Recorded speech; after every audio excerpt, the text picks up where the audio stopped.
Les voyages martiens d'une reine de plein palais ou les jeux d'esprit d'Ellen Smith et Liz Muller.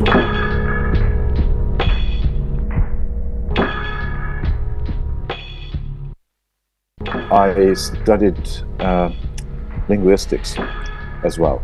So, of course, when you study linguistics, a figure like Ferdinand de Saussure is a central figure. And another person from Geneva, Jan Starobinski, wrote a very interesting book, which in German says Wörter unter Wörtern, words under words, where he highlighted Ferdinand de Saussure's studies about anagrams in language. And in these readings, the Helen Smith appeared as a case, what he dedicated some times to. And then I started to first check what are the publications. And then I was very surprised to find the book by Théodore Fleurnet about her. Not so much that there's a book about her, but I really was very surprised the publisher, which was the extremely serious scientific publisher. So from that moment on, I got very interested in how such a case of a medium, which at that time was not very rare. So there were all the time mediums around, like Madame Blavatsky. That was a wave in Europe. And then also finding out that he contacted Ferdinand de Saussure for this case study to find out what is going on here in terms of what is she speaking, what is influence, what kind of language is it what we have here.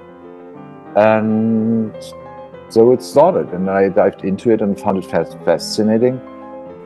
The interesting thing was that he, in his scientific writing, started to see her as a test to understand how language is working, how somebody is producing language. The fascination is we all speak correct sentences long before we know grammar. So how does that work? So this was the starting point. That was long ago, 10, 15 years ago, when I started to read these things. And then there was suddenly this invitation for a neon sign in Geneva. And in the process of thinking what could be an interesting addition to the existing neon signs there, I found it very nice to think about her alphabet, what she was using. When you look at it, it has a very, very graphic design orientation.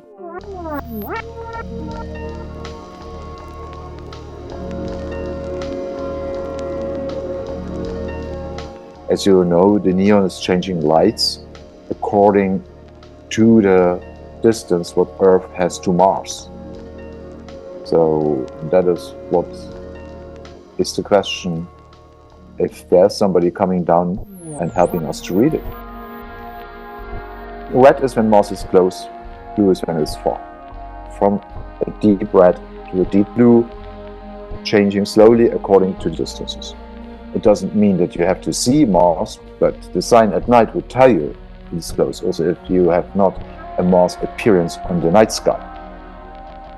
So it's also something, not only a play about language, it's also a play about perception.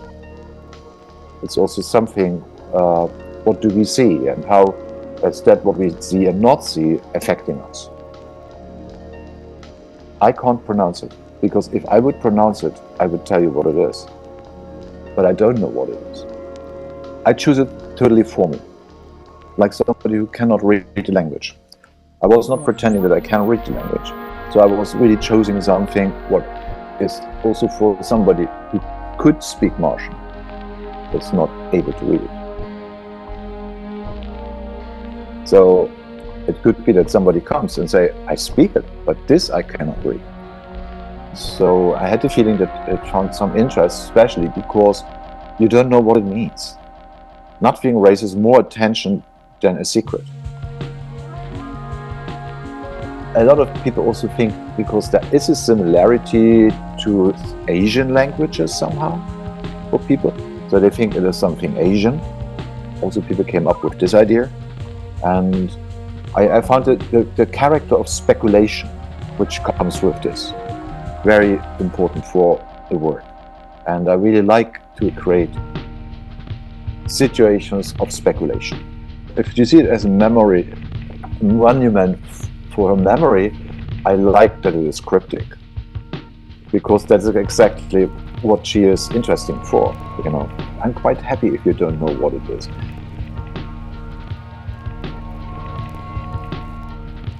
In the city, there are so many signs which has no meanings, graffitis, other signs.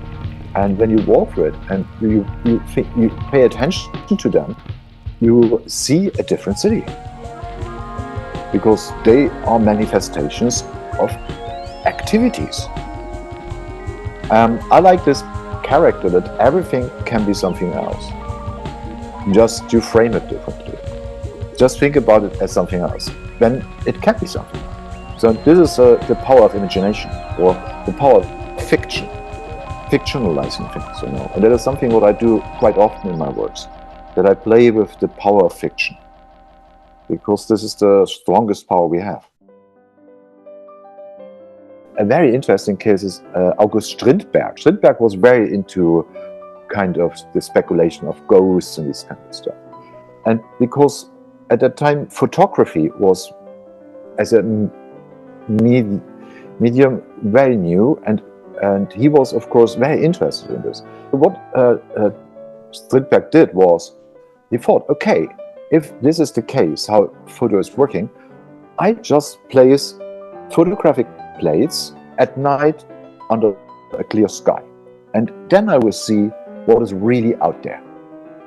So he developed the things, and of course what he saw was not the sky, what we see was something totally different. So, and he thought, he believed deeply in the power of photography, that he said, okay, this is the reality, and what we see is something else. So he sent this off to the Observatoire in Paris, saying, explain this to me. Nobody did answer his request. But the interesting thing, what he was showing, I call it the triangulation of perception. You know, that seeing doesn't mean that there's something out there, what you perceive as it is. What you see is a construction as a result between you as a medium and the object, what you're perceiving.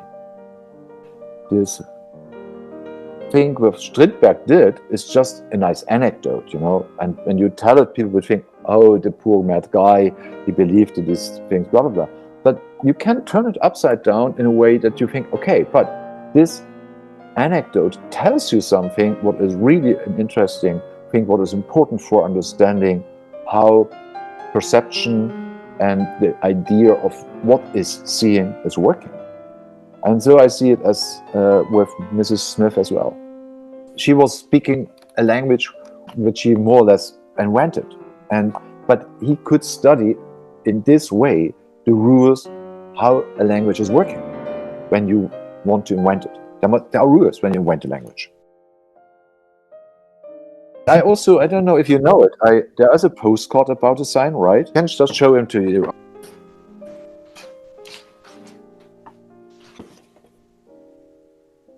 Postcards in this world is like a message from outer space.